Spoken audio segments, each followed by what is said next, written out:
Chapter 7. I'm coming out. When and with whom to disclose. I found my voice and I found my freedom.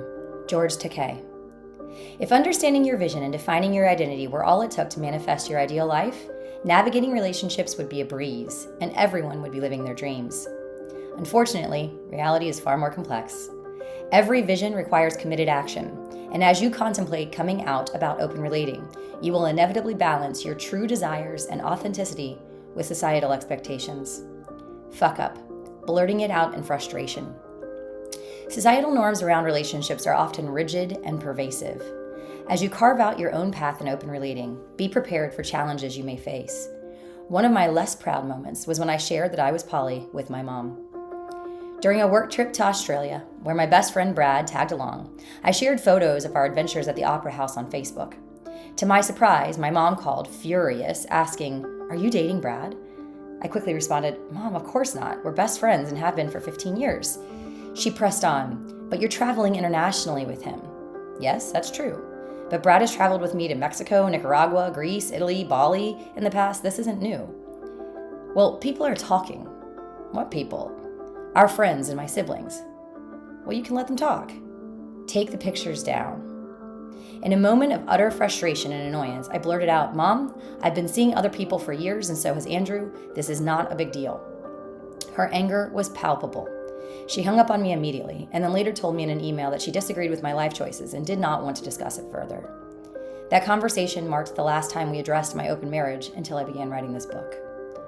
My initial lack of thoughtfulness in disclosing my sexual orientation caused emotional pain for my mom and for me, as I failed to consider how my choices could impact those around me.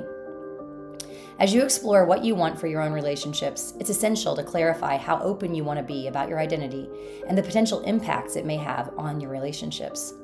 Consider the following. 1. Impact on yourself.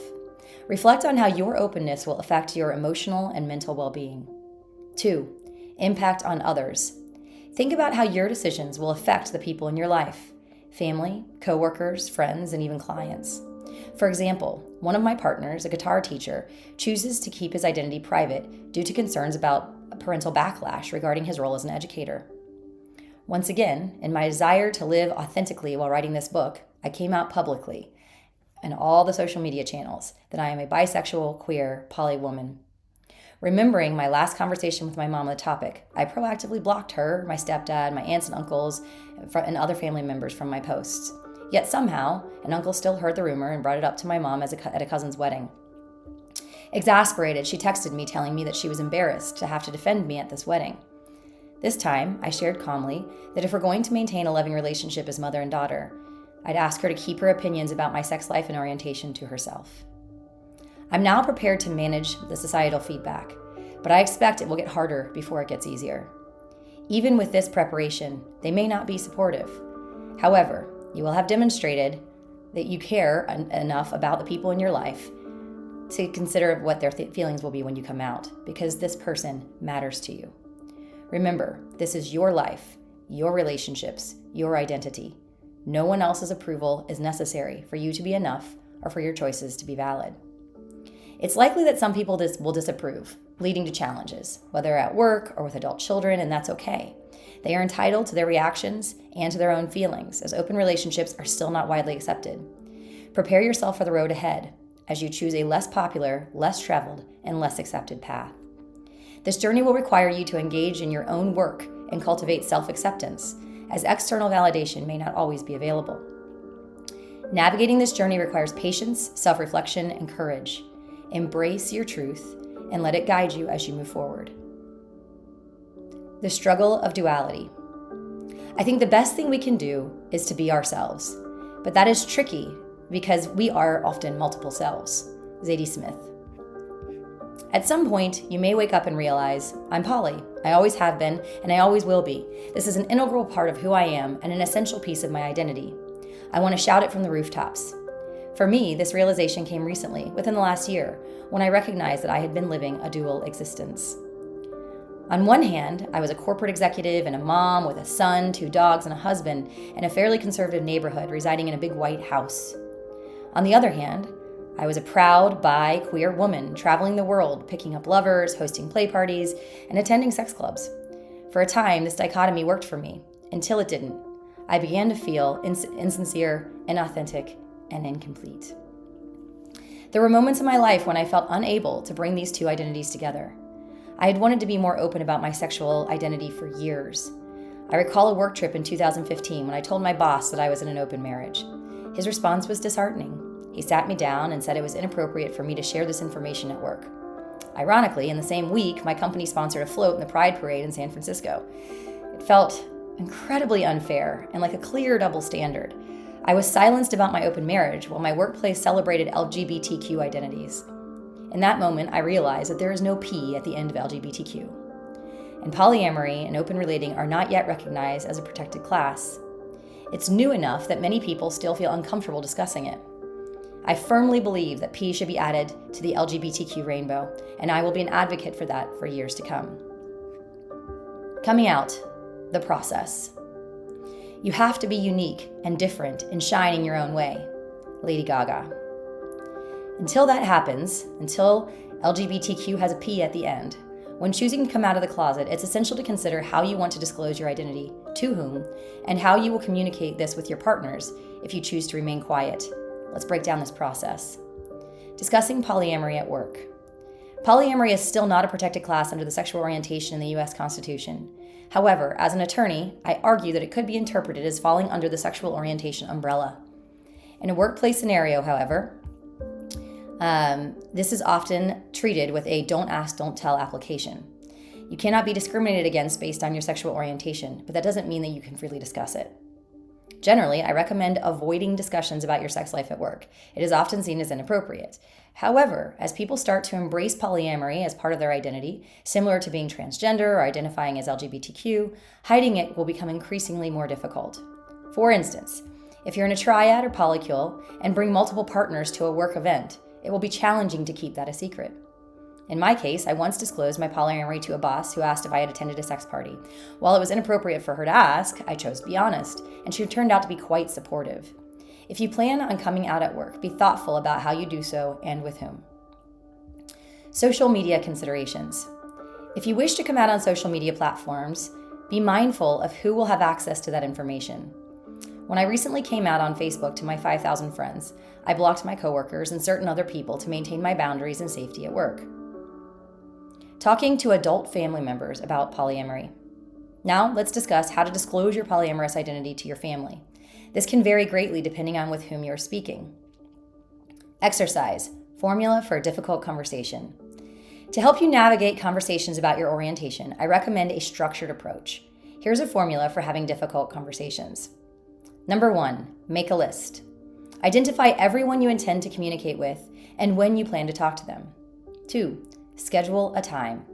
Arrange a specific time to talk, letting them know that you want to discuss something important. This gives them a chance to prepare. 3, practice the conversation. Visualize the discussion to prepare emotionally and mentally. This is often referred to as an energetic conversation. Practice having the conversation out loud to help both you and the other person prepare. 4, initiate the conversation. When you are ready, start with, "There's something important I want to share, and it's difficult for me to discuss this. My fear is that when I share this, you may react in one of several ways," and provide some specific examples. You may shun me, you may end the relationship, you may abandon me, whatever that might be. My hope is that you will respond in a more supportive way, that you'll tell me you love me no matter what, that you'll support my decisions, etc. And here's what I have to share, and then go on. This approach allows your audience to respond mindfully and gives them options for how to react. Explaining to children. When it comes to children, there are two main approaches. Some parents choose to be open about their polyamory from day one, while others wait until their children are older. My son knows that mommy is bi and queer and understands that I go on dates. It's part of our life, and we openly discuss relationships at our barbecues. However, many couples come out later, and there's no one-size-fits-all approach. You need to consider when your children will be ready to understand and engage in these conversations. For one child, that could be at 12 years old, and for another, it could be at 18.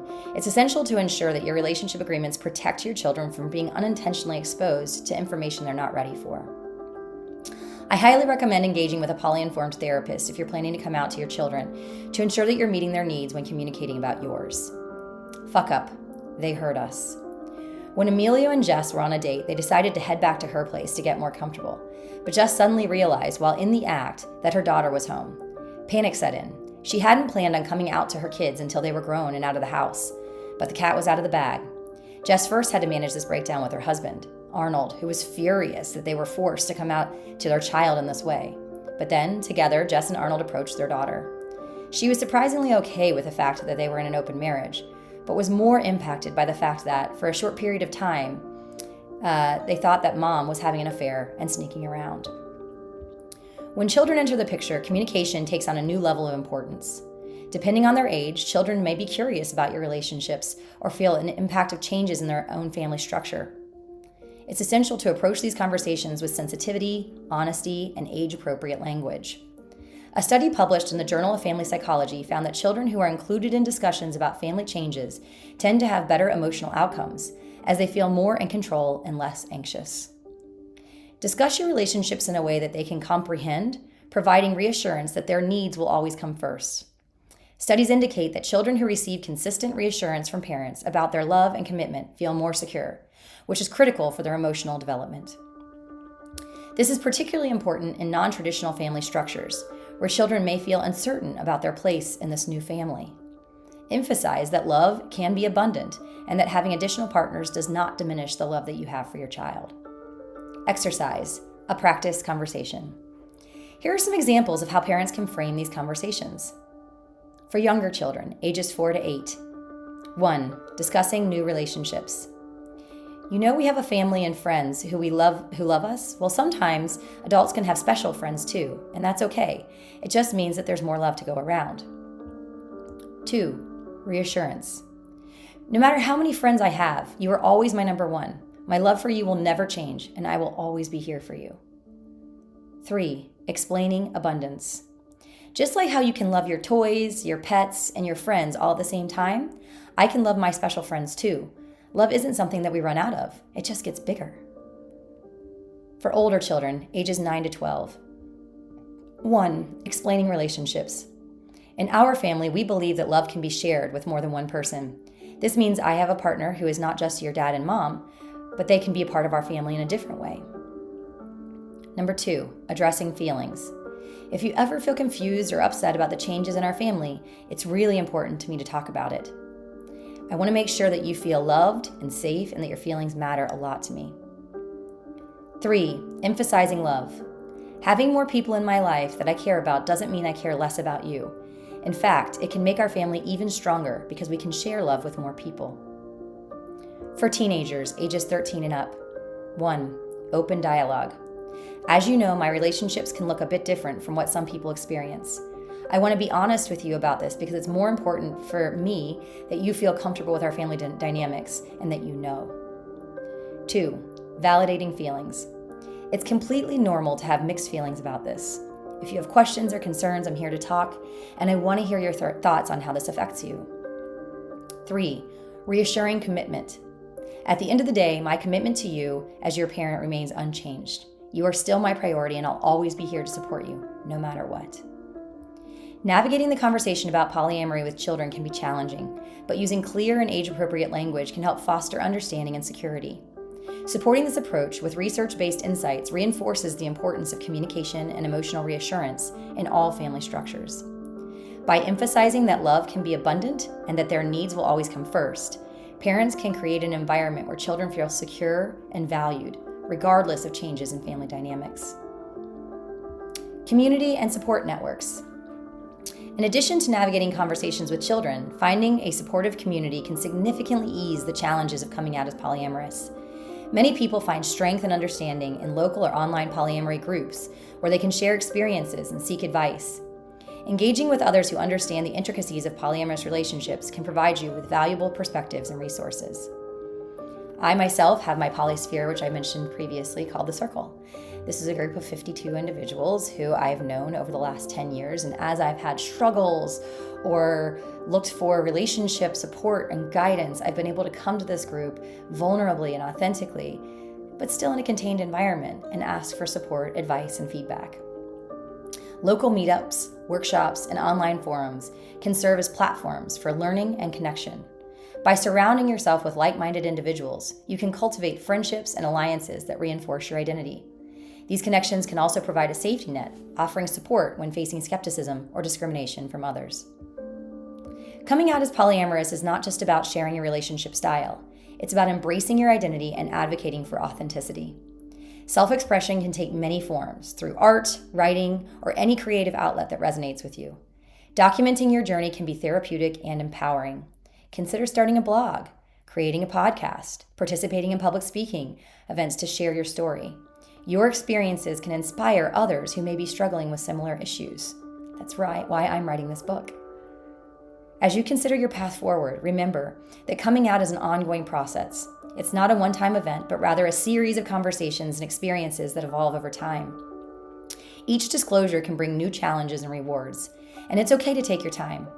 You don't have to come out to everyone at once. Instead, prioritize those who you feel will be most supportive and understanding. Setting boundaries.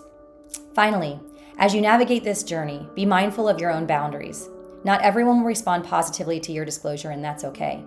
You have the right to protect your emotional well-being.